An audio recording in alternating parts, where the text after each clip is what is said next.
Let's explore a really interesting idea. What if the forces in our world that seem like they're in a constant tug of war, war and peace, conflict and cooperation, what if they're actually two sides of the same coin? What if they're, somehow, working together toward a common goal none of us can quite see? It sounds like a total paradox, right? But that's the big question we're going to try and unravel. And it all kicks off with a story that might just change how you look at everything. So, picture this. It all starts on an airplane, like so many strange and wonderful things do. It's just a routine flight, people are finding their seats, and then, by pure chance, two people from completely different universes end up sitting right next to each other. In one seat, you've got the thinker. This is someone who has spent his entire life trying to figure out the big, universal principles that could help us finally move past war. And in the other seat, the soldier, a military officer who's literally developing special ops tactics for the post-9/11 world. One is searching for peace through understanding, the other is ensuring it through strength. So they start talking, as you do on a plane. The soldier is proudly showing these simulations of his team's work, and the thinker is describing his own quest for peace. And as they listen to each other, this moment of deep, mutual respect just clicks into place. They both have the exact same thought. Wow, I could never do your job. And later, as the thinker watched the soldier get off the plane, it hit him. This man, in the only way he knew how, was pouring everything he had into making the world a better, safer place. And the thinker realized he was doing the exact same thing, just from the complete opposite direction. And that's when you have to ask, what if that airplane was just a tiny model of our entire planet? What if, all across the globe, people who look like they're in total opposition are all, without even knowing it, playing their part in some much, much bigger plan? This leads us to a pretty radical idea. Maybe our deep divisions, this constant us versus them that defines so much of our world, maybe it's all just an illusion, a huge misunderstanding of how things really are. What's wild is that you see this idea pop up everywhere, from modern science to ancient wisdom. Some physicists theorize about a unified field, this web of intelligent energy that connects literally everything in creation and might even respond to our feelings. In ancient traditions, they talked about the same thing. They just called it the mind of God or the web of life. Different names, same incredible idea. We are all connected. Now, if a field like that really does connect us all, well, the implications are just huge. It means there's no such thing as real separation. There is no us and them. There is only and can only ever be we. Just think about it. We've got over 6 billion people on this planet, thousands of different beliefs, and more viewpoints than you can possibly count. It's so easy to see all the lines that divide us. But if you look at it from the perspective of this unified field, you see something else.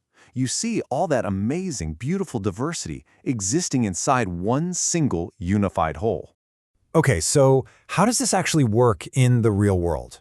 The idea is that humanity might be unconsciously playing two roles that seem to completely contradict each other, but are both absolutely necessary for our own evolution.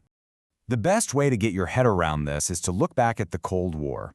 There was this military strategy called MAD, which stands for Mutually Assured Destruction. Basically, it was the idea that if either side launched their nuclear weapons, the other side would launch theirs too, and both would be completely wiped out.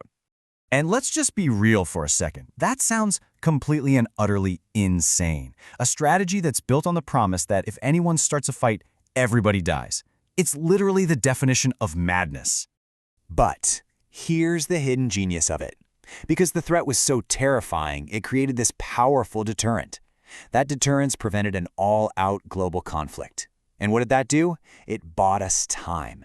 Precious, precious time for a new kind of thinking, a new consciousness to emerge, one that could find better ways to solve problems. And that brings it all back to today. Maybe our world is in a similar kind of paradox. You've got one part of our collective we playing the role of the soldier, buying us time, using the old, confrontational ways to keep destructive forces in check. And at the exact same time, another part of us is playing the role of the thinker, using that time to forge a new future, to dream up new ways of solving problems that don't involve blowing each other up. You need both. So this is a massive global idea, right? But the real power, the thing that actually makes it work, well, that comes down to the individual. It comes down to you and to me. There are over 6 billion of us sharing this planet now. We are more connected, technologically, than at any other point in human history. And yet, Here's the great paradox of our time. In this world crowded with billions of people, we are somehow lonelier and more isolated than ever before. That disconnect tells us something really important about what we've chosen to value. And look, the stakes just could not be higher. The moment we created technology that could wipe out an entire city with a single button, we crossed a line. We moved into a whole new territory, way beyond simple ideas of right and wrong. The old rulebooks just don't cut it anymore. We need a new guide. So what is that guide?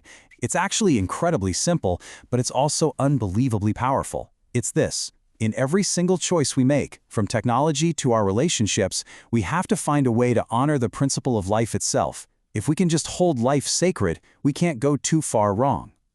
And really, this is the biggest takeaway from all of this. It's not enough to just hope for a world with more peace or compassion or healing. We have to become those things in our own lives. The change doesn't start out there. It starts right in here. Because that unified field we were talking about, it's not some mystical thing floating out there in the cosmos. We are the field, each of us. We are the collective answer to the problems of our time. So the final question really isn't for me to answer, it's for you. What are you choosing to become?